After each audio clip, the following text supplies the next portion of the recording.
వే gold trusted gold buyers మీరు తాకట్టు పెట్టిన బంగారాన్ని విడిపించి ఈ రోజు ఉన్న మార్కెట్ ధరకు కొనబడను. భారతీయ జనతా పార్టీ బీజేపీలోకి మెగాస్టార్ చిరంజీవి అడుగు పెట్టబోతున్నారా? తెలుగు పాలిటిక్స్ లో కొత్త చర్చ మొదలైపోయింది. చిరంజీవితో తెలంగాణ బీజేపీ చీఫ్ రామచంద్రరావు భేటీ అయ్యారు. ఇక జూబ్లీ హిల్స్ లోని చిరు నివాసానికి పార్టీ తెలంగాణ చీఫ్ రావటం జరిగింది. ఇక చిరు రామచంద్రరావు భేటీ మీద ఇప్పుడు రాజకీయ వర్గాల్లో చర్చ జరుగుతూ ఉంది. అసలు వీళ్ళిద్దరి మధ్య భేటీ దేనికి సంకేతం?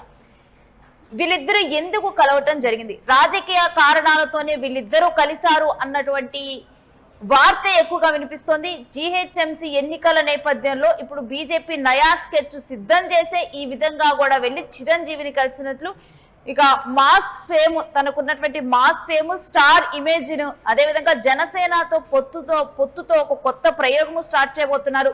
ఇక జనసేనతో ఉన్నటువంటి అనుబంధంతో కూడా ఇప్పుడు మెగాస్టార్ చిరంజీవిని బీజేపీ తన వైపు స్టార్ క్యాంపెయినింగ్ ఎప్పుడు కూడా మనం చూస్తూ ఉంటాం. బీజేపీ స్టార్ క్యాంపెయినింగ్ లో ఎప్పుడు కూడా ముందుంటూ ఉంటుంది. ఇక ఈసారి మెగాస్టార్ చిరంజీవి ఫేమ్ ను ఉపయోగించుకోవటానికే ఈ భేటీ జరిగినట్లుగా ఒక చర్చ మొదలైంది. కొద్ది రోజులుగా సినీ వ్యాపార ప్రముఖులతో బీజేపీ చర్చలు జరుపుతుంది. ఇక ఇలాంటి సమయంలోనే మెగాస్టార్ ఫేమ్ ను వాడుకునేందుకు బీజేపీ సిద్ధమైందా? ఈ అంశం గురించినటువంటి డీటెయిల్స్ మా ప్రతినిధి సిరాజ్ అడిగి తెలుసుకుందాం. ఎస్ సిరాజ్, మెగాస్టార్ చిరంజీవి బీజేపీలోకి అడుగు పెట్టబోతున్నారా? ఏంటి ఈ భేటీ దేనికి సంకేతం?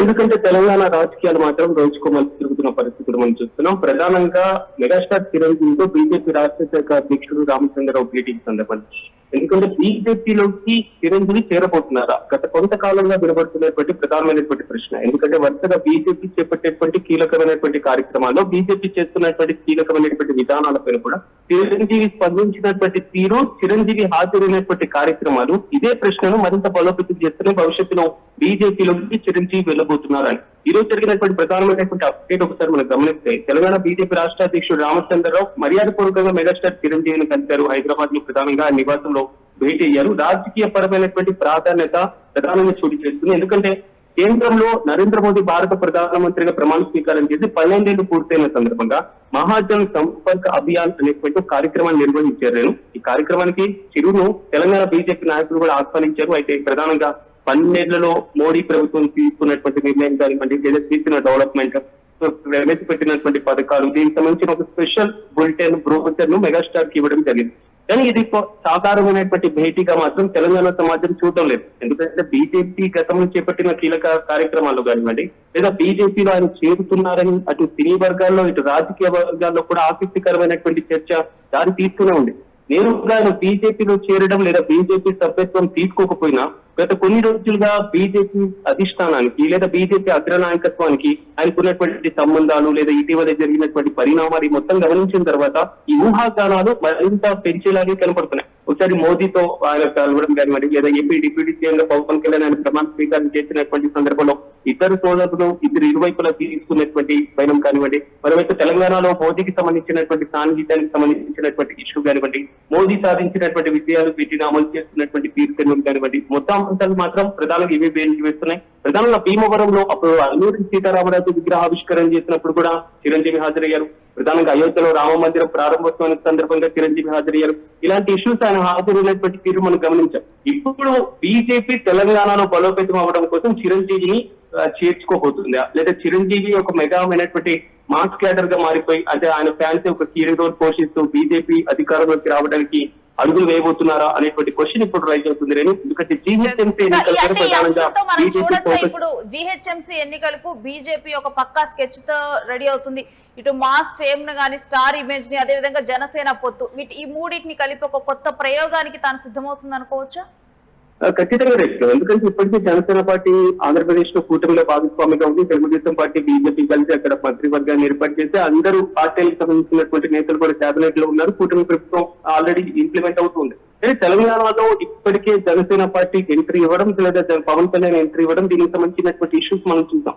జనసేనతో పొత్తు పెట్టుకొని బీజేపీ తెలంగాణలో పోటీ చేయడం దాదాపు ఖరారు అనేది ఆ పార్టీ నాయకులు అక్కడిక్కడ స్పందిస్తున్నటువంటి తీరు మనం చూస్తున్నాం. కానీ ఇప్పటికీ వరకు అధికారిక ప్రకటన లేనప్పటికీ కానీ జీహెచ్ఎంసీ ఎన్నికనే బేస్ చేసుకొని చిరంజీవిని చేర్చుకోబోతున్నారు. మరి ముఖ్యంగా తెలంగాణలో బీజేపీ బలోపేతానికి చిరంజీవి ఈ రోల్ పోషించబోతున్నారు అనేటువంటి క్వశ్చన్ రైజ్ అవుతుంది. ప్రీవియస్ ఎలక్షన్ మనం చూసుకున్నప్పుడు 2016 టైంలో బీజేపీ కేవలం 4 స్థానాలు మాత్రమే పరిమితమైంది. ఆ తర్వాత జరిగినటువంటి ఎన్నికల్లో 44 డివిజన్లు సాధించి జీహెచ్ఎంసీలో సెకండ్ అతిపెద్ద పార్టీగా అవతరించింది. బీఆర్ఎస్ తర్వాత బీజేపీ ఉంది. థర్డ్ పోస్ట్ లో మాత్రం పొజిషన్ లో కాంగ్రెస్ పార్టీ కనబడింది. అంటే క్రమంగా జీహెచ్ఎంసీ మీద పట్టు సాధించడంలో బీజేపీకి ఈ రోల్ ఉంది. ఆల్రెడీ ఆంధ్రాకి సంబంధించినటువంటి సెటిలర్స్ ఎక్కువగా ఉండడం కానివ్వండి, మరి ముఖ్యంగా ఒక సామాజిక వర్గానికి సంబంధించినటువంటి నాయకులు ఉండడం కానివ్వండి, పారిశ్రామికవేత్తలు, సినీ పెద్దలు చాలా మంది కూడా హైదరాబాద్ లో ఉన్నటువంటి పరిస్థితి. సో దీనికి సంబంధించి ఇప్పుడు చిరంజీవిని బీజేపీలో చేర్చుకుంటే, చిరంజీవి బీజేపీ వైపు అడుగులు వేస్తే, సో ఆయన అయితే అధికారికంగా ప్రకటించలేదు రాజకీయాలకి నేను దూరంగానే ఉన్నాను అనేటువంటి క్వశ్చన్ ఆయన రైట్ చేస్తూ వస్తున్నారు. కానీ ఒకవేళ ఆయన చేర్చుకుంటే బీజేపీకి చాలా కలిసి వస్తుంది అనేది మాత్రం ఒక వ్యూహంగా ఉంది. ఎందుకంటే ఇప్పటికే 35.5% వరకు ఓట్ షేరింగ్ జీహెచ్ఎంసీలో ఆల్రెడీ బీజేపీ కైవసం చేసుకుంది.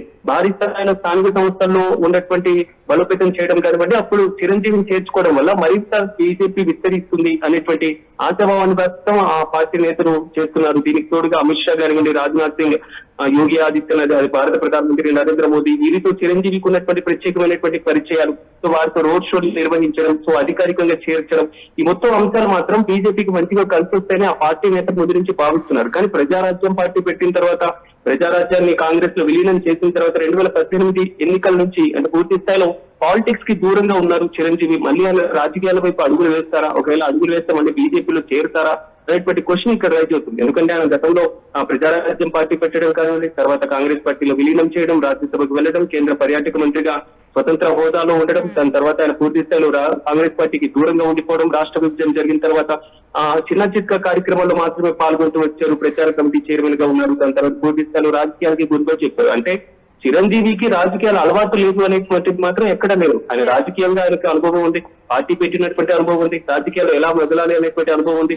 కాబట్టి ఆ అనుభవాన్ని, ఆ సినీ గ్లామర్ ను, చిరంజీవితో ఉన్నటువంటి ఫ్యాన్స్ ను, చిరంజీవి యొక్క ఫాలోయింగ్ ని, చిరంజీవి యొక్క చరిష్మాను బీజేపీకి తనకు అనుకూలంగా మార్చుకుంటే కొంతవరకు అధికారం కైవసం చేసుకోవడానికి యూజ్ అవుతుంది అనేటువంటి మాస్టర్ ప్లాన్ తో ముద్రించింది. అందుకే మెగా సోదరులతో బీజేపీ ఈక్వల్ గా కూడా కనబడుతున్నటువంటి పరిస్థితి కొన్ని సందర్భాల్లో ప్రధానమంత్రి స్వయంగా ప్రస్తావించినటువంటి పైన కూడా మనం గమనించాం. ఇద్దరిని కలిసినటువంటి స్టేజ్ మీద ఉన్నటువంటి విజువల్స్ మనం చూసాం. కాబట్టి ఆల్రెడీ జనసేన ఏపీలో బీజేపీతో కూటమిలో ఉంది. కాబట్టి ఇక్కడ బీజేపీలో చిరంజీవిని చేరిస్తే లేదా దీనికి సంబంధించినటువంటి ఇష్యూస్ ని బేరీజు వేసుకుంటే మాత్రం ఖచ్చితంగా అన్ని విధాలా బీజేపీ కలిసి వస్తుంది అనేటువంటి ఆలోచన ఆ పార్టీ నాయకత్వం చేస్తున్నట్లుగా తెలుస్తుంది. ఇటీవలే కాలంలో గవర్నర్ కోటాకి సంబంధించినటువంటి ఇష్యూలో చిరంజీవి పేరు వచ్చింది. రాజ్యసభ ఎన్నికల విషయంలో కూడా చిరంజీవి పేరు గతంలో ఊహాగానాలు వ్యక్తమయ్యాయి. కాబట్టి అధికారికంగా చిరంజీవి ప్రకటించినప్పటికీ తాజాగా రామచంద్రరావు భేటీ ఇష్యూలో మాత్రం ఖచ్చితంగా బీజేపీ ఏదో ఒక పక్క వ్యూహంతో ముందుకు వెళ్తుంది. చిరంజీవి లాంటి చరిష్మా కలిగినటువంటి నాయకుడిని బీజేపీలోకి ఆహ్వానించి బీజేపీలోకి తీసుకుంటే మాత్రం పూర్తి స్థాయిలో పార్టీ బలోపేతం అవుతుంది అనేటువంటి ఒక మాస్టర్ ప్లాన్ తో ఉంది అనేది మాత్రం విశ్లేషకుల దగ్గర నుంచి వస్తున్నటువంటి అభిప్రాయం రేపు. Yes Siraj, thanks for the details. ఇక జీహెచ్ఎంసీ ఎన్నికలలో ఈసారి బీజేపీ ఒక నయా స్కెచెస్ సిద్ధం చేస్తున్నట్లుగా తెలుస్తుంది. ఇక దీంట్లో భాగంగానే స్టార్ ఇమేజ్ ఉన్నటువంటి వ్యక్తులతో గాని, వ్యాపారవేత్తలతో గాని వీరందరితో కూడా ఒక చర్చలు జరుపుతున్నట్టుగా తెలుస్తుంది. ఇక మెగాస్టార్ చిరంజీవి, అతనికి ఉన్నటువంటి ఫాలోయింగ్ ఇరు తెలుగు రాష్ట్రాల్లో కూడా ప్రత్యేకంగా చెప్పాల్సినటువంటి అవసరం లేదు. ఇక రాజకీయాలలో ఆయనకు అనుభవం లేదా అంటే రాజకీయాలలో కూడా ఆయనకు అనుభవం ఉంది. మాటలు కూడా ఆచితూచి మాట్లాడగలరు. తన వాక్చాతుర్యంతో అందరినీ ఆకట్టుకోగలిగినటువంటి వ్యక్తి చిరంజీవి. ఇక ఈ మాస్ ఫాలోయింగ్ ని, స్టార్ ఇమేజ్ ని వాడుకునేందుకు బీజేపీ సిద్ధమైనట్లుగా కూడా తెలుస్తుంది. మరి దీంట్లో బీజేపీతో కలిసి మెగాస్టార్ అడుగులు వేస్తారా, ఏం జరగబోతోంది అనేది కూడా ఒక ఉత్కంఠ అయితే చూస్తున్నా. మరొక వైపు రాబోయేటువంటి ఎన్నికలలో అధికారంలోకి ఎలాగైనా వస్తాము, ఎలాగైనా రావాలి అని చెప్పి బీజేపీ తెలంగాణలో పాగా వేయాలని చెప్పి చూస్తుంది. ఇక జీహెచ్ఎంసీ ఎన్నికలలో ఈసారి తన హవా చూపించాలని సిద్ధమైపోయింది. ఇక బీజేపీ ఎటువంటి స్కెచ్ తో రాబోతోంది, ఎవరెవరిని రంగంలోకి దిప్పబోతుంది, స్టార్ క్యాంపెయినింగ్ చేయబోతుందా, ఈ స్టార్ క్యాంపెయినింగ్ లో ఏ స్టార్స్ భాగం అవబోతున్నారు, ఇదంతా కూడా చాలా ఒక ఆసక్తికరమైన అంశంగా మనం చూడొచ్చు.